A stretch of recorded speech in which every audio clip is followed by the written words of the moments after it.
My name is David Rice. I'm the Public and Government Affairs Manager. Thank you. Good evening. My name is David. Attendance in what is certainly an important conversation. A little bit about the format for this evening. I will introduce Ryan Ablett, our refinery manager, where we have about 5 to 10 minutes of prepared comments. After that, we're going to move to what is certainly the most important part of the night, and that is the dialogue between all of you. Now, for questions, when we do move to Q&A, certainly we have a microphone here at the front. If getting to the microphone is a bit of a challenge, we will also have the microphone that I'm currently holding that we can bring around to you. I want to thank several of the civic leaders with us this evening, including Assemblymember David Hadley and the Councilmember Heidi Ashcraft. A key theme you're going to hear tonight is that we want to help make things right, and we want to connect people who have been impacted by the incident with our claims team. Right in back, just going to do a big wave. We have several people. So as an example, if you have dust on your house that needs to be removed, that's the team we want to connect you with this evening. Go ahead and start making things the way they're supposed to be. So with that, I'm going to introduce Refinery Manager Ryan Ablett.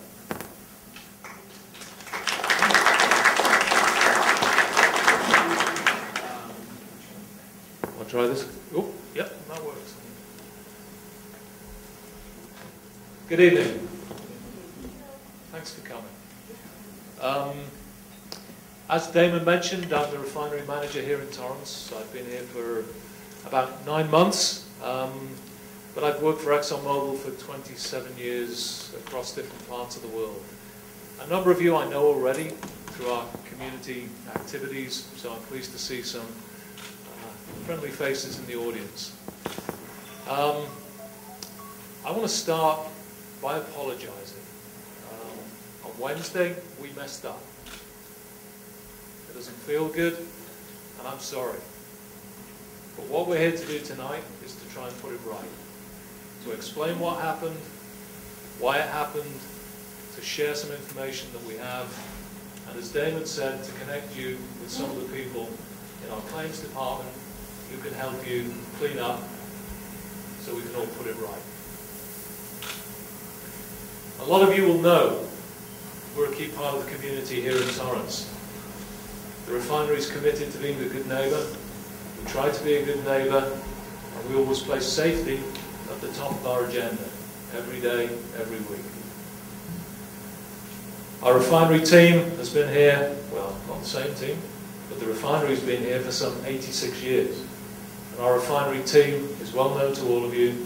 We work hard every day to make sure we operate safely, and we're very conscious, not just of the safety of our people, but the safety of the community. So when something like this happens, I want to come and talk to you, the community, and share that. The responsibility that we have to operate safely and to take care of the community is not one we take lightly. Obviously, that went wrong on Wednesday, and that's a burden we carry, but it's something we intend to fix. As Damon said, I've got a few prepared remarks. I'll share those with you, but then we'll open it up to questions and answers, and we'd be happy to hear from you and try and address anything that's on your mind. So on Wednesday, February 18th, we had an incident, as many of you know, on our FCC unit. That unit was shut down at the time, had been since Monday. We had a problem with a machine on that unit which tripped it, so the unit was not operating when we had the incident on Wednesday. The incident itself led to an explosion in what's called our ESP, our electrostatic precipitator. And that's basically a big dust ball that takes dust out of the air, and that dust is catalyst dust. So the big cloud that you saw, the bang, and the cloud that you saw, the bang, was the explosion that happened inside of that unit, the large box, and the cloud of dust that you saw was the catalyst dust that was released after the explosion. You can imagine we responded quickly to the incident, and we were partnered by Torrance Fire Department, Torrance Police Department, and the other responders who came to our aid quickly and efficiently, as always. We work with our emergency responders We looked at the unit that was affected, we looked at the other units, and we tried to ensure that everything was safe. We're cooperating with those units, we'll continue to cooperate with those agencies and our partners over the coming weeks to try and understand what happened and why it happened. I would like to say a public thanks to Torrance Fire Department, Torrance Police Department. Those guys do a fabulous job day in, day out. We appreciate the relationship we have with them, the way we work together in a joint incident command, the efficiency and the effectiveness with which that all swung into place. So guys, sincerely appreciate your support during that event.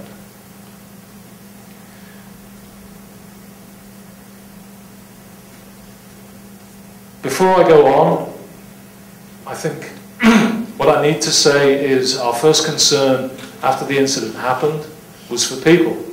It always is. And we were relieved to find out that despite the incident, only 4 people sustained minor injuries. Those people went to the Long Beach Medical Center. They were discharged the same day.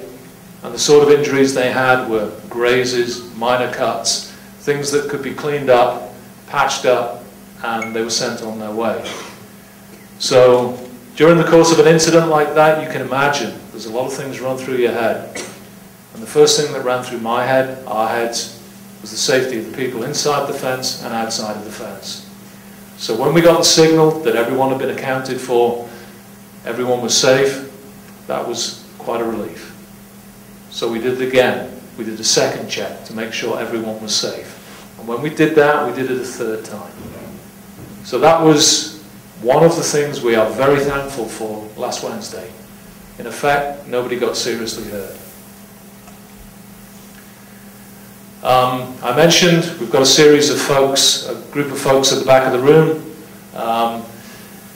We'll allow you to spend time after we've done the Q's and A's to go and meet with them, and they're very interested in trying to help you recover any damage that you suffered, to try and get rid of any of this catalyst dust that might have been deposited on your house, on your car.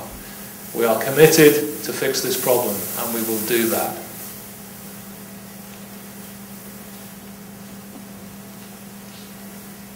This was obviously an incident that caused you distress, concern, and we completely understand that. We apologise once again to you and to other members of your family, your friends. This is not the way we normally operate. This is not what we're about. One of the things that we've done since the incident happened is triggered an investigation.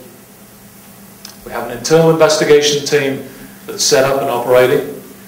Clearly, we have a number of agencies involved, OSHA, for example, who have set up their investigation team as well. We are using resources from not only inside of the site, but also from Exxon Mobil more broadly to come and assist in that investigation. But it's going to take some time to work through exactly what happened and why it happened. At the moment, we're collecting data, and we will leave nothing, no stone unturned. We're collecting data so that we can start the analysis to begin to understand, so that we know when we get to the root cause, we can address it and fix it and prevent this happening again. That's our primary objective. So let me just say a few things about the sequence of events and what happened, and then I'll throw it open for your questions and your concerns. The incident itself happened at about 8:50 on Wednesday morning. And within 5 minutes, Torrance Fire Department were with us, and we set up a joint incident command, as we normally do. This is the sort of thing we drill for. Our people are very familiar with that process, as are the external agencies who support us. That swung into action, our people responded, and in a coordinated way, the situation was clearly and quickly brought under control. At about 9 o'clock, we closed Del Amo Boulevard. You guys might have noticed that. We put the barrier down. The reason we do that is because you will have seen there was flaring going on at the time, and we don't want anybody to be too close to our flares. During the course of the rest of the morning, one of the immediate things we did was went out and we did fence line monitoring and monitoring in the community to ensure that no hazardous material had left the site. And that gave us confidence early on in the incident that people were not exposed to chemicals or other things that are contained inside of the refinery. During the course of the morning, obviously, we addressed the incident. We gave a couple of press briefings, but basically we responded to what we found. We went out into the community again and we took samples of the material that fell on people's cars and on people's homes. Obviously we've tested that, but from the initial stages of the incident, it was pretty clear, based on where the incident happened, that that was going to be catalyst dust. And in fact, that's what we found, and that's what our analysis and our sampling reinforced and told us. Catalyst dust itself is, this is inert stuff. It's basically a silica alumina type material. In itself, it is not hazardous. It's also based on, and it's based on a clay particle. So the stuff that you would see is just like normal dust. We have our doctor here, Dr. Ellen McIntosh. I'm going to invite her in a moment to describe a little bit more about what that means. But we can understand that people would be concerned seeing this stuff land on your house and not knowing what it is. I can reassure you that it is catalyst dust, and in itself, catalyst is not harmful. By noon, clearly earlier in the day, the fire department had issued a voluntary shelter in place. As always, it's better to take the precautions first and then wind them back rather than not to do that. But once again, the all clear was sounded sometime around lunchtime, and it was safe for people to be out in the open. Later in the afternoon, 1:30, we lifted the barriers on Del Amo and obviously had a lot of media attention, and many of you will have seen the nature and the extent of the damage from the media. They were pretty good pictures, but that explains which part of the refinery the incident was in, and it shows you the extent of the damage to the unit affected. And what you would have seen is the ESP itself. That big box was the ESP.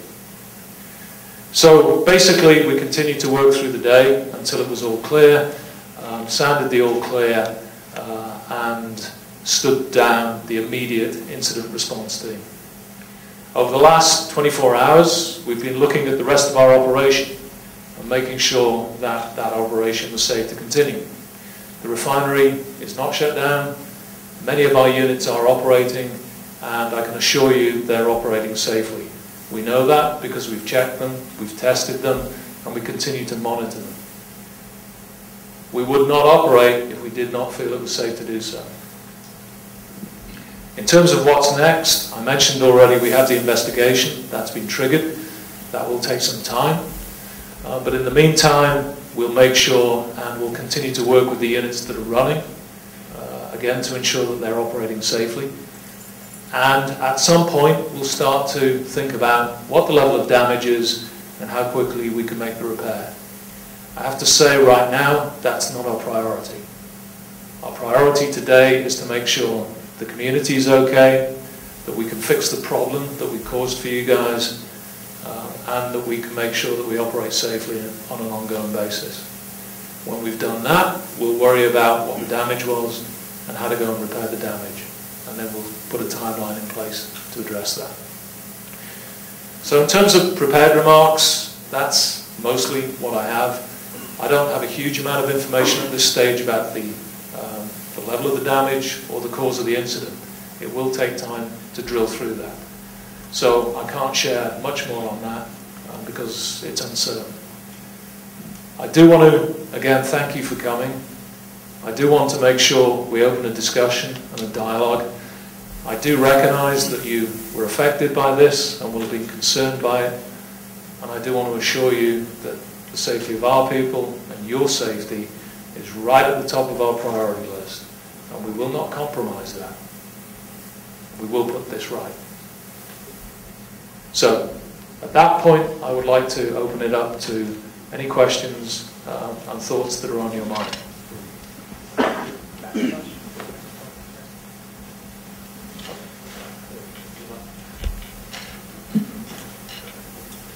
Hi, Brian. Thank you. And I'm going to speak to the crowd just for 1 minute, then I'm going to ask my question. So I'm Assemblyman David Hadley. I represent Torrance and the South Bay and the California State Assembly. My wife Suzanne and I have lived in the South Bay for almost 20 years, and we don't live right next door to this refinery, but we live a couple hundred yards away from another refinery in the South Bay. So if you're a neighbor of this refinery, you know, your concerns are my concerns, my wife's concerns, and I know Exxon Mobil's concerns as well. And I think Exxon Mobil knows this, but I want to say it because of my involvement in the South Bay. Having a crowd like this show up on a Friday evening on short notice is just an indication of how much interest and concern and hunger for information there is out there. So I just wanted to thank everybody for coming. I have a request. I'll preface it with a statement. That my statement is that the foundation for the ability of Exxon Mobil and the community and the South Bay and the regulators and elected officials and active citizens to operate a refinery like this in an urban populated area is obviously not just great performance by Exxon Mobil, but confidence from the community.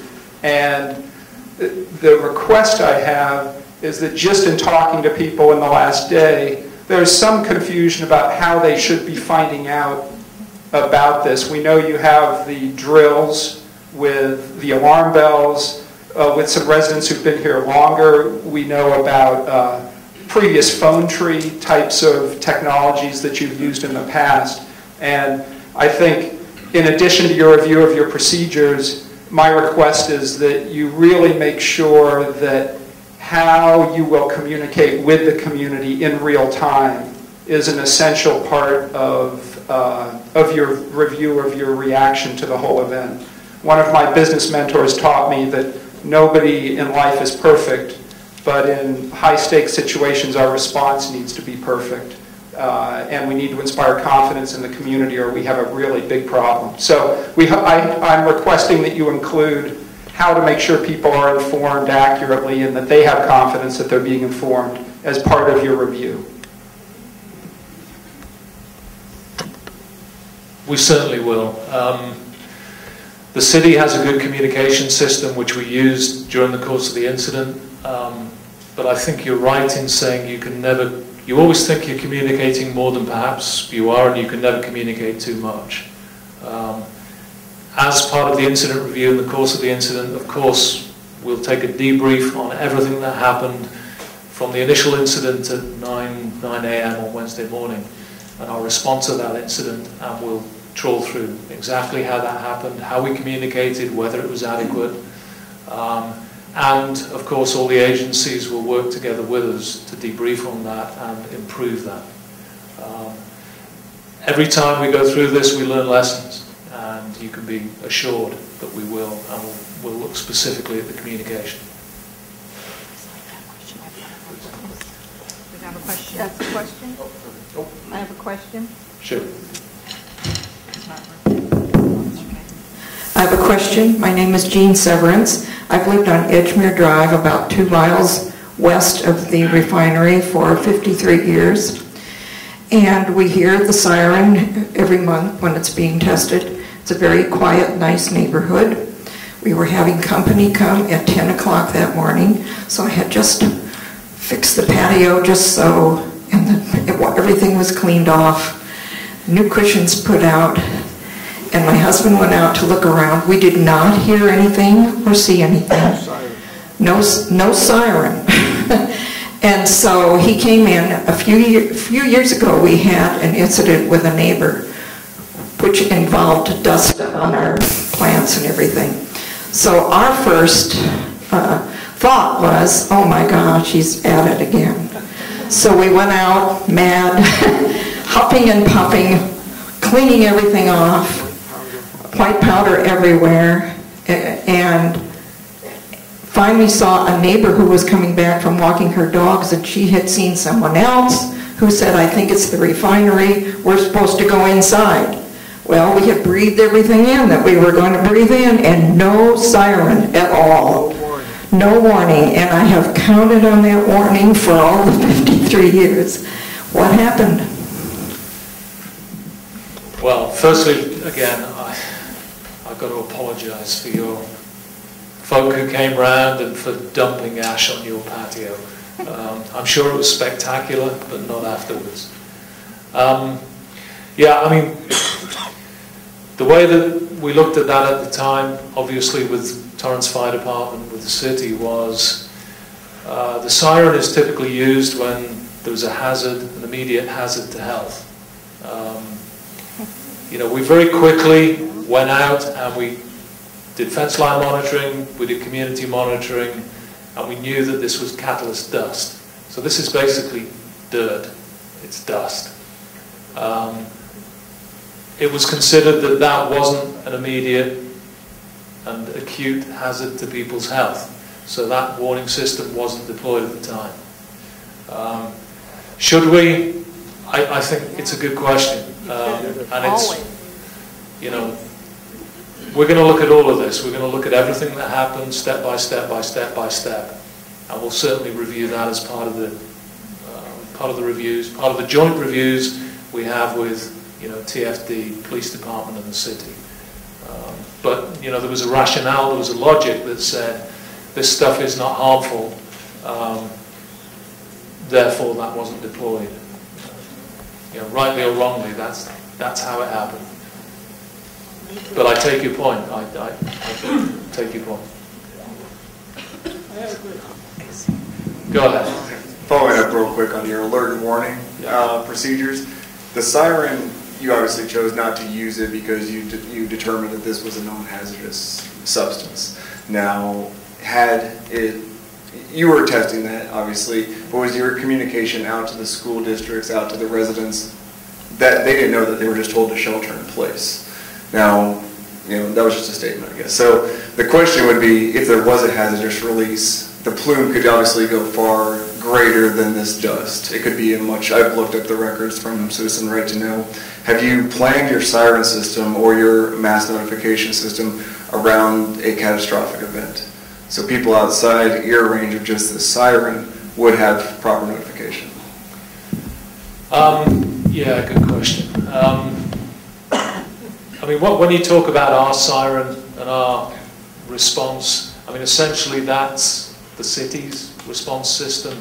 It's not ours. We can trigger that, but nonetheless, you know, it's not our system that is used in these circumstances.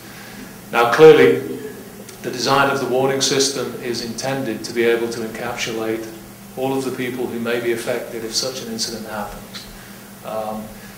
I'm not an expert in that, however, I think as part of the wrap-up and part of the review from this incident, you know, based on your questions and your comments, this is an area we need to go look at.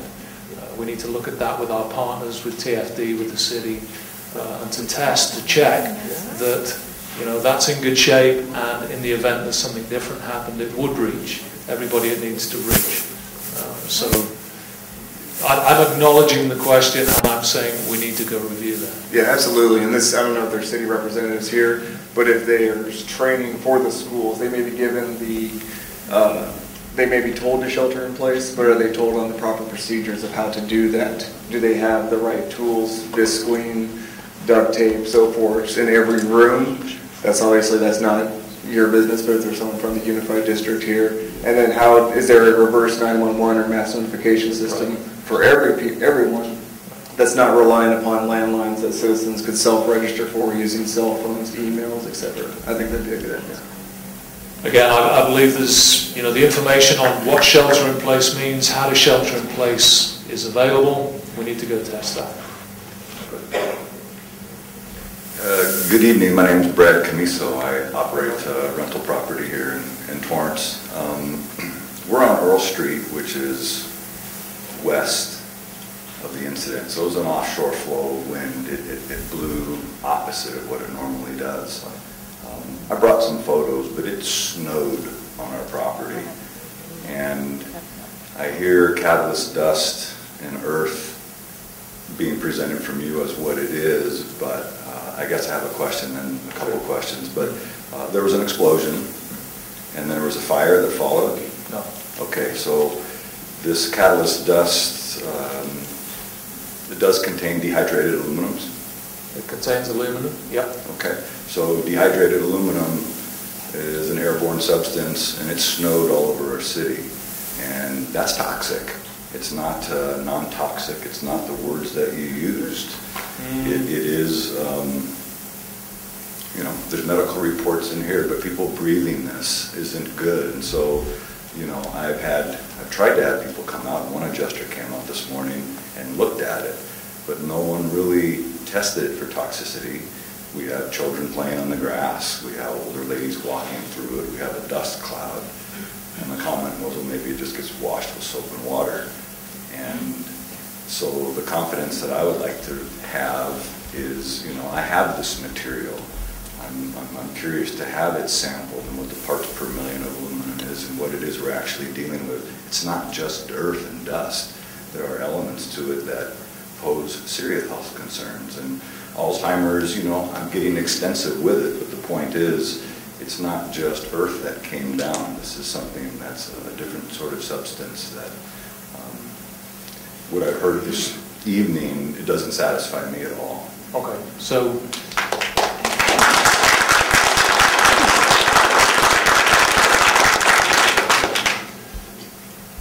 Sure. I'm not surprised that you're concerned. And is Ellen around? Where's Ellen? Right there. Let me invite Ellen to say a little bit more about that, because Ellen is our doctor and she knows more about this than I do, and I think can directly respond to your question. Thank you.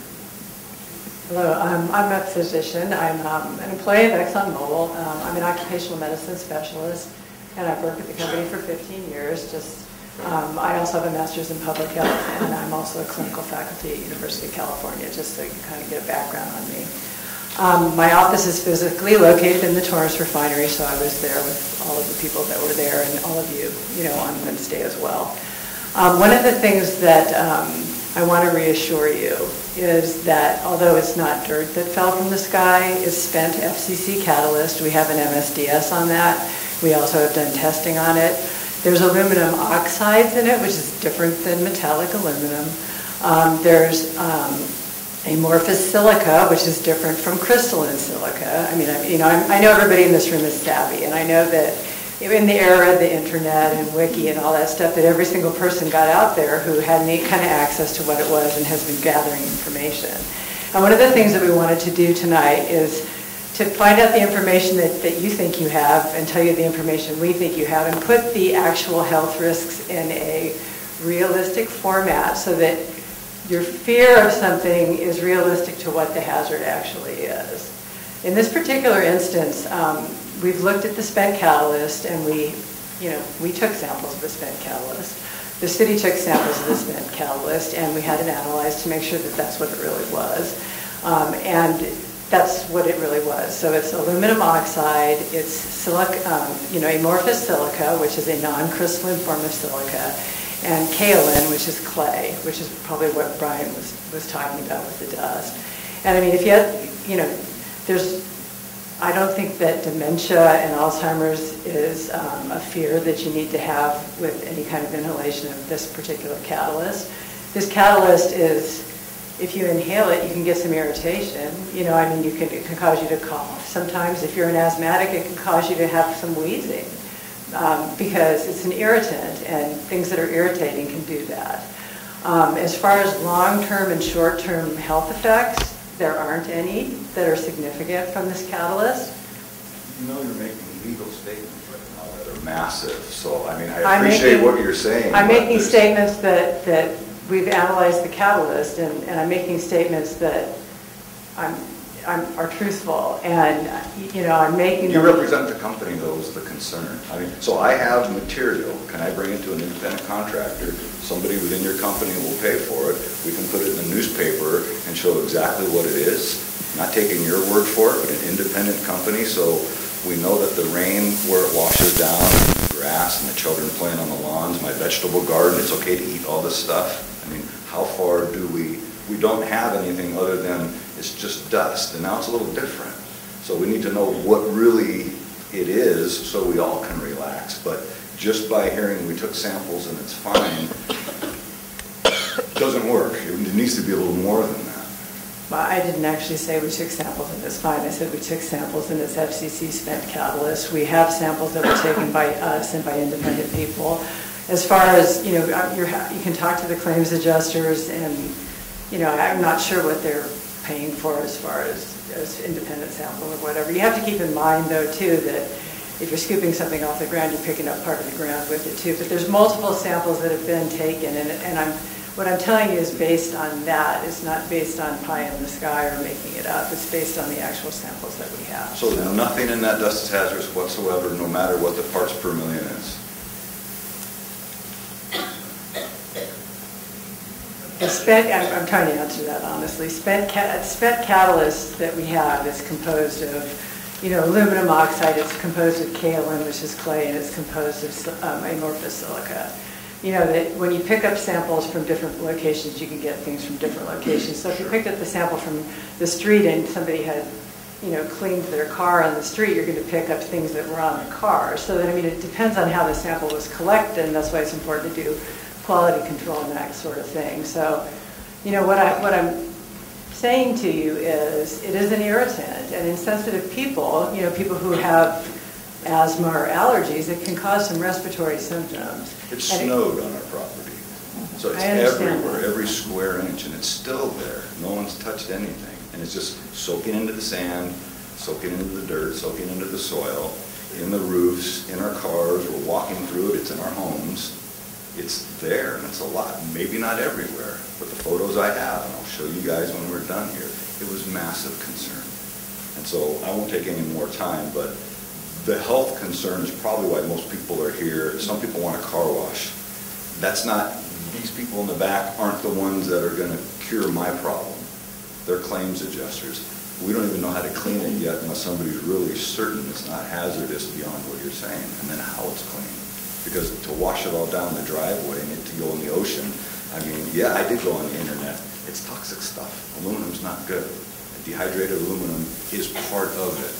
Well, I don't know if you have a chemistry background or whatever, but those are questions that are addressed by a chemist. But there's aluminum, there's aluminum oxide. It's not all the same sort of thing. And I think you're generalizing it, but I understand what your concern is. And if I get specific, are there any rare earth elements that you dope your ZSM-5 catalysts with? That's what we're asking. Do you add any lanthanum? Do you add any other chemicals to increase the capacity of your catalyst? Because if it's just aluminum and silicon, I can live with that. But if you're adding other dopants to that massively increase the toxicity. This is spent catalyst. It contains aluminum oxide, it contains amorphous silica, and it contains kaolin. That's what FCC spent catalyst, that's what it contains. Now there's some calcium oxide, there's some other things that, that we found in the sample that probably were from insulation. There was no asbestos, if anybody's wondering that. We tested for asbestos. That's not my question. My question is the catalyst that you use, do you dope it with rare earth heavy metals which increase the reactivity of that? Because if that's part of your catalyst that you use in your FCC, it's part of your spent catalyst as well. I'm telling you what the results of the sample that we sent on the spent catalyst, and this is something that's going to, I'm sure, be publicly available. Let me make it easy. What you put in comes out. If you're putting in rare earth elements in your catalyst, it's coming out. So I'm asking you right now, are you putting that type of catalyst in your FCCU? And that's something that you should be able to answer. You should be able to answer this. You guys are involved in this every day. What you put in the FCCU. You should have an engineer here who can tell you that. Of course. The reason I'm hesitating is I don't want to keep saying the same thing over and over again, but I'm basing my statement on what we analyzed of what came out and came over the community and snowed down in the community. Why don't you bring up what in the Pardon me? Qualified personnel who can answer this question. You must have chemical engineers on staff. Well, we do have chemical engineers on staff, but I mean, do we have somebody here who can talk about what's in the catalyst? I mean, what I'm trying to tell you is what's in what came down on, I mean, not what gets put in the catalyst, but when you do a chemical analysis of something, you can tell what's in that something, and that's what I'm telling you. I mean, I'm trying to be really specific. Do you think that's the same that came in the plume and a mile away is the same material that you sampled on your site? We didn't just sample on our site, we sampled in the community. We didn't just scrape it up on the site, they took samples out in the community as well. So. Okay. No one's taking a sample of my property. I'm begging, so formally, I want someone to take a sample of my property. It's on 2.5 acres. It's covered in this stuff. I have samples of my own, and I think somebody here should take it. I'll take it, but it's not my responsibility to pay for it. And we need to know. It's fair. No, I mean, I understand, and I'm not trying to minimize. Then just say, yes, it's a good idea, Brad, and I think we would do it. I'm not the one who actually, that would be Brian. Okay. So I'll let the next one.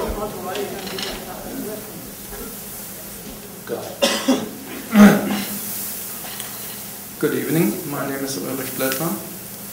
I have a question. Your people in the plant probably have PPE, right? Have what, sir? Personal protection equipment? Sure. Yes. So let me ask you a question. My son goes to North High, which is basically just across the street from you guys. How come that you, all your people, have PPE, as while all the neighbors have basically nothing? The kids were shelter in place, which is duct tape. That's it. They have no dust masks. They have nothing. I asked the principal of North High, what's going on? Why don't you have anything? And he said he's so frustrated with you guys because he raised that concern more than once and he got nowhere. How come that the community first does not get informed and second of all doesn't even know what to do when something happens? And what if something worse happens than what happened on Wednesday? You have no safety precautions, no nothing. You have a few thousand kids right next to you. It's your responsibility to safeguard them, that they come home safe. But apparently only money counts. That's all. I want to have some answers for that. Will you equip schools with personal protection equipment? And the neighbors, what do you do about that?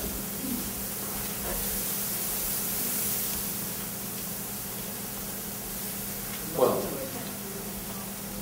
firstly, let me reflect and recognise your concern. I mean, clearly, kids in the area is a big responsibility. It's a concern. I understand that. I get it. I have my own kids. I feel the same way.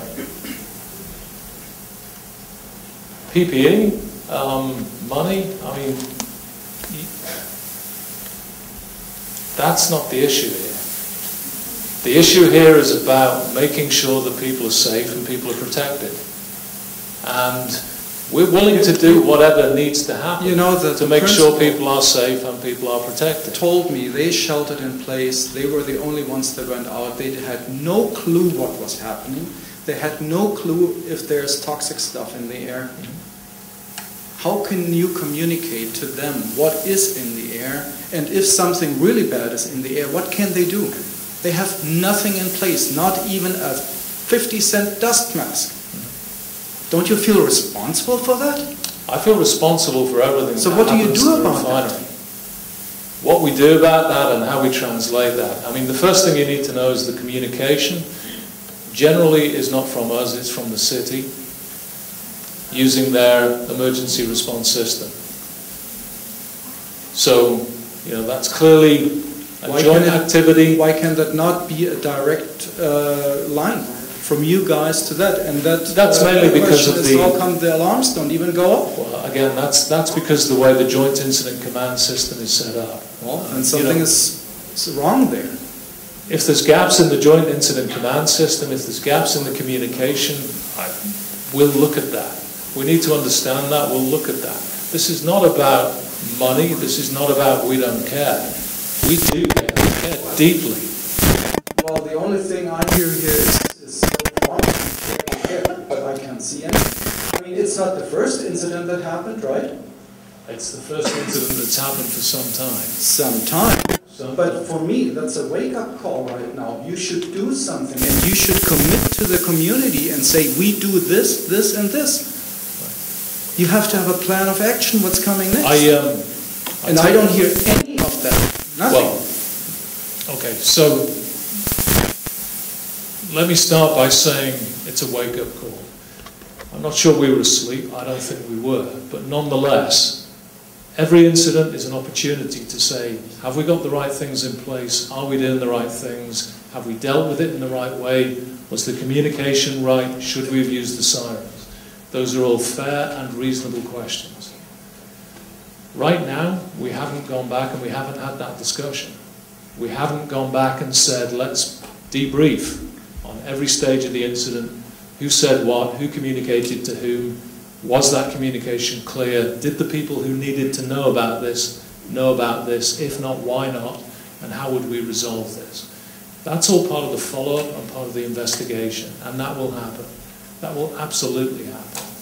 You know, if anything comes out of this incident that's good, it'll be how to prevent it next time and how to deal with it better. Yeah, but you have such a big plant there, you don't know what will happen next. There's so many processes going on where things can go wrong. Sure. You might prepare for one thing and something else happens. And if you look at our... surprise. Yeah, I mean, we've got a lot of different response plans, we've got a lot of different things we can do in the event of incidents, but we've got a general plan that says, look, in the event of any incident, we set up a command structure, we have the right people on site, the right authorities, we work with them, we communicate to the public, and we address the issue. So those sort of plans are good for any type of incident that might happen. And we try and prevent all incidents from happening. And obviously that's the first thing we do, our first priority. But, you know, as part of this incident review, as part of the investigation, we will go back through everything that happened, just internally within Torrance Refinery, our interface with the community, our interface with the fire department, the police, the city, and we'll test that. And if there's something that we should have done that we didn't, we'll do it. If there's something we can do better, it's not about money. It's about making sure that people are safe and protected. And that's our #1 priority. Sounds all good, but there's nothing in place right now. Well, let me throw it over. I mean, we'll do that. And we'll come and talk to you again. Okay. We'll share what we found and what we plan to do. We're open about this. You know, the reason for inviting people here tonight is to have a conversation, to hear your concerns and to address those concerns. We don't have all the answers today. It's still in the early stages, but we will get the answers. And you know, I'm very happy to come back and talk to you in a similar forum, whatever that might be, and share what we found and what we'll do. The sad story is, I'm pretty sure nothing will happen. Well, nothing will happen. I have more confidence and I'm committed to making something happen. So we'll have another conversation. Don't forget, you have all these lives. That's a serious responsibility, and that's something I live with every day, we live with every day, because we don't take that lightly. Absolutely don't.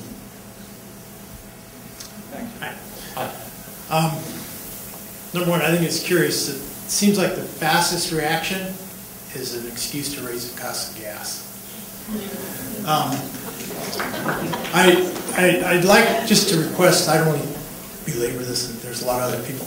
I'd like to just request when the final report comes out that the entire spectrum of what was analyzed is made public, and a history of the buildings, the support buildings that were damaged in the explosion, because I can't see that any of those buildings weren't insulated with fiberglass or some type of insulator, and those were airborne. Those were airborne particulates. So please, when you come up with the final report, and I hope it's made very public, of everything that was found, including the particulates that may have been airborne still when you guys were doing your sampling, because we don't know what could be that. Yeah, and bear in mind, we're not the only people who've done sampling. You know, the LA Hazmat team has done sampling, TFD did sampling as well, and we're very happy to share and be open about what we find. Okay, my name is Khan, and I'm not here to ask you a question. I need an answer. My sister, my cousin's sister, her 7-month-old pre-birth baby, she died because of something she inhaled, and she got a cough, and he died. And we went to the doctor, and he said it's something toxic, you know. And I need an answer for this. Who is responsible for this? Myself is a heart transplant patient. It's been 3 years I have a heart transplant, you know. I don't live here. My aunt live over here. My 2 cousins, they are thalassemia patient. I don't understand why this industry is over here in the residential area. I have no idea why the state approved this industry. On the first place, it shouldn't be here.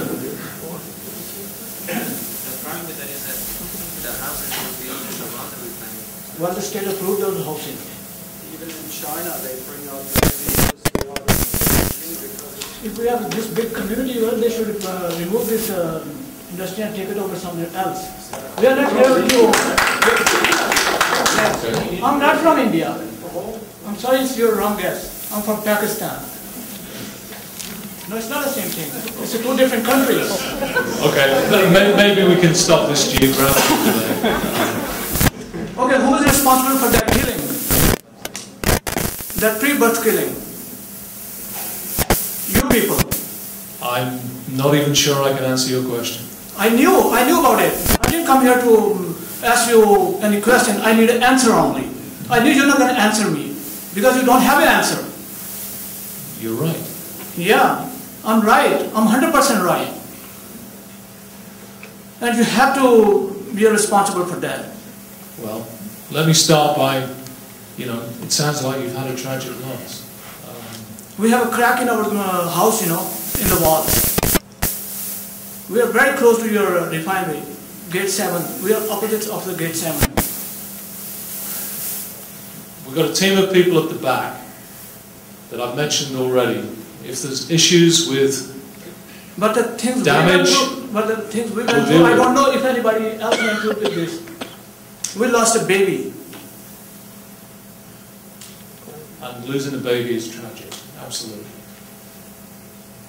And the big thing is, the thing which really makes me more worried is because the doctor said because this thing happens because of some toxic inhaling. Well, again, it's a tragic thing. I know, thanks for your comments for tragic thing. That's what I want to say. Okay. And I would like to see you after the meeting. Sure. Yeah, thank you. Go ahead. Name and telephone number of the Exxon lead investigator, anybody from the city of Torrance. You had mentioned that OSHA's on board, so there has to be people in place. So who from your office is going to be the lead investigator, and I'd like to get their name and their telephone number. At the moment, we've got somebody leading the investigation, but next week we'll have somebody from our head office coming down to lead it from that point onwards. Okay, so what's somebody's telephone number? I don't have it. What's your telephone number? I don't have it. How about OSHA? You said that there's an OSHA investigator. Yeah. The OSHA investigator, OSHA have set up their own team. They're clearly, they've kicked it off. I mean, if you want to find out who the OSHA guys involved are, you feel free to go contact OSHA. Chemical Safety Board, no info on that? City of Torrance? Chemical Safety Board, they're talking to OSHA. Between them, they're deciding how they're going to investigate that. That's the third party. What's the timetable on the investigation? At the moment, because we're very preliminary, looking for the information. It's going to take time. No, you don't quickly get through this. I'm assuming it'll probably be about 2 months, 3 months while you're... I would think that's not unreasonable. That's the same time frame we're talking about. What is it, 8 months after that, and the ESP will be back up and running? Well, I think our internal investigation will be quicker than any external investigation. I would imagine within several months we're going to have a pretty good idea of what the root cause was and therefore what we need to do to fix it. Steve Goldsmith. I live about a mile west of the refinery. I was going to tell my narrative, but starting with the telephone listed in today's paper is disconnected. First number. The second number, I called yesterday and today. They said they would get back to me in 24 hours. It's your hotline. And that's, haven't had any response from either one of those. Or the South Coast, what do you call it? Resource Board, Airport? CAQMD. So that's, my comments are mostly holes in the system, so that's one. The other, my experience was I was playing tennis at West End tennis court, and we started getting little flakes. It looked like kind of when there's forest fires, you know, and then they got bigger and bigger, and we all got off the court because they had little fiber looking to them. So that's a concern. And the first thought, I had worked in a steel mill many years ago, and the thought was, well, is this asbestos? There was the sports center there had no information.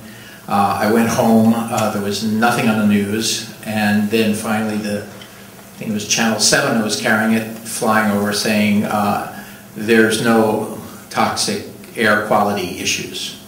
And that was 20-25 minutes afterwards. So I called them and they said, well, that's what they got from the fire department. So I don't know how that could have been determined that fast. And the fastest way, I think, to get information out to people is, you know, 5 minutes after it happens, all the networks should be called and said, this is what's happened, and shelter in place until you get a message from the city or something. But that's the fastest way to communicate with people. It goes on the internet, and it goes on their news sites, and none of that happened. And then, again, there's been no information about if you have this all over your backyard, what do you do? I finally washed my car today because I couldn't get any information about whether I should do that or not, or whatever. But,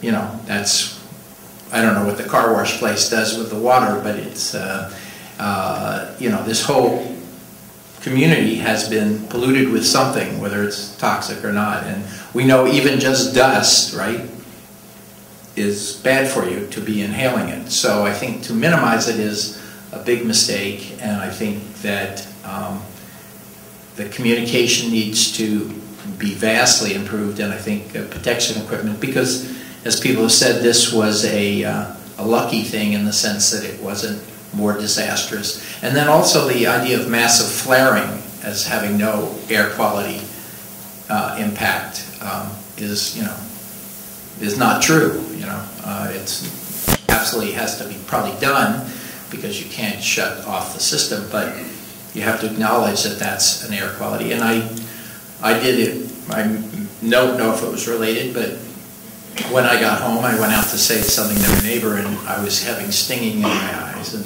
that was 20 minutes afterwards. So I think that the community needs to know what they've been exposed to, and yeah, that's it.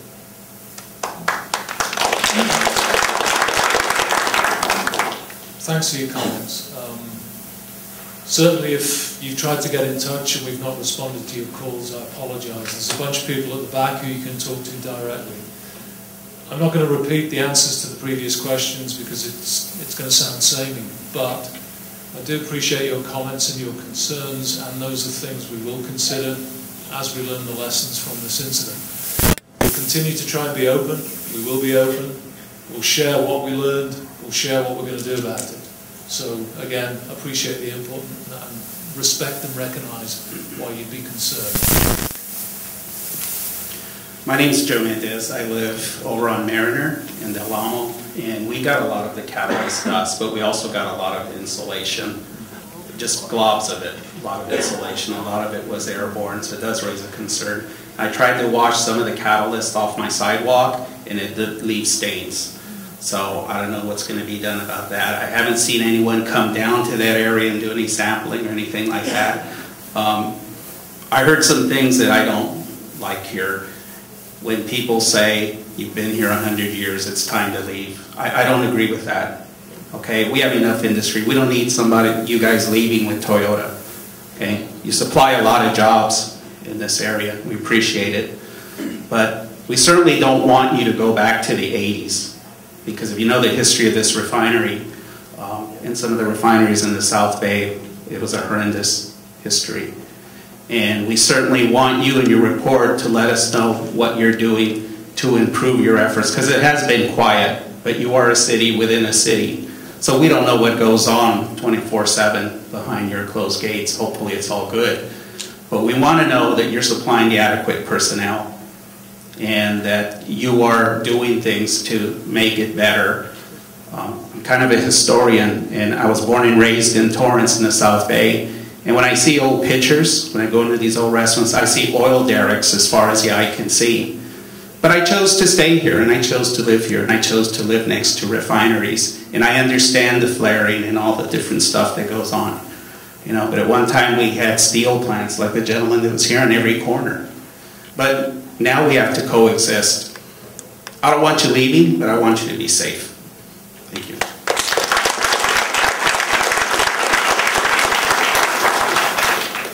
Thanks for your comments. My name is David Campbell, and I'm Secretary Treasurer for the union representing workers in many of the refineries in the LA Basin, including those at Exxon Mobil, and including those at Tesoro Carson, who are engaged in a national strike for safe refineries, save lives. We at strike headquarters, when we heard of the accident, we bowed our heads in prayer and we prayed the lives of all the people at Exxon Mobil and the surrounding community. And we thank God that even you, sir, got to go home to your family. It was tremendous relief, and it was a harrowing. I don't even know how long it was, but it felt like forever until we got the words that the workers were in the evacuation area and all were accounted for. Do you have the material safety data sheet for spent catalyst? Yes. Can you give it, provide that information to this group? Or I could read it. It's on the internet from Joliet, I think. But I don't want to panic people, because the exposure, the impact depends on the level of exposure. But this is not earth dust.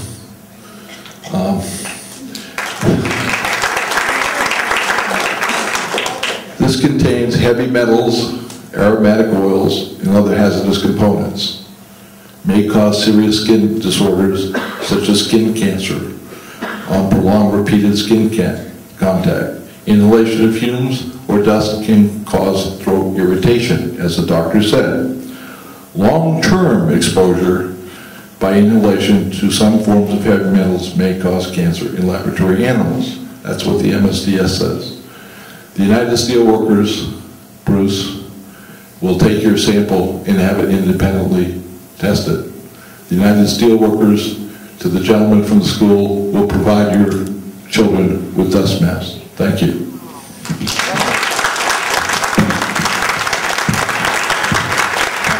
Mr. Campbell, can I just speak with you just for a moment? I'm a little too angry to speak to you. Okay, well, let me speak to the rest of the group. What I'm addressing is the spent catalyst that came out of the ESP is the catalyst that we analyzed. And the information I'm giving you, although I didn't say it was dirt, you know what I mean? What I'm telling you is what was in the sample that we had. And to speculate what's in a general sample that may be at another site and talk about cancer and all kinds of things is not a helpful thing to do when you're trying to talk about risk in a real life situation. You know, and insinuate really that we're pretending that something is something different than what it is would be very counterproductive to having this community meeting, and it's not really the purpose of us standing up here. So the catalysts that we analyzed contained what I told you. Our FCC catalyst, that's what it contained, and that's what the health effects are. So the health effects are irritation. It can cause asthma in people who are asthmatic. It can cause skin irritation. If you get it in your eyes, it can cause eye irritation. But as far as being a carcinogen, that is not accurate. And it is not really putting the risk in the content of what the risk to the community is. And I just felt that it was important to counter that, even though everybody's upset and everybody's justifiably upset, and we're really sorry that there's catalyst in people's neighborhoods. And as Brian said, we're going to, do it, make it right, and make it safe, and make sure that you're safe in the community. But I mean, really, it's important to put the risk in the context of what the risk is, and that's not accurate. So.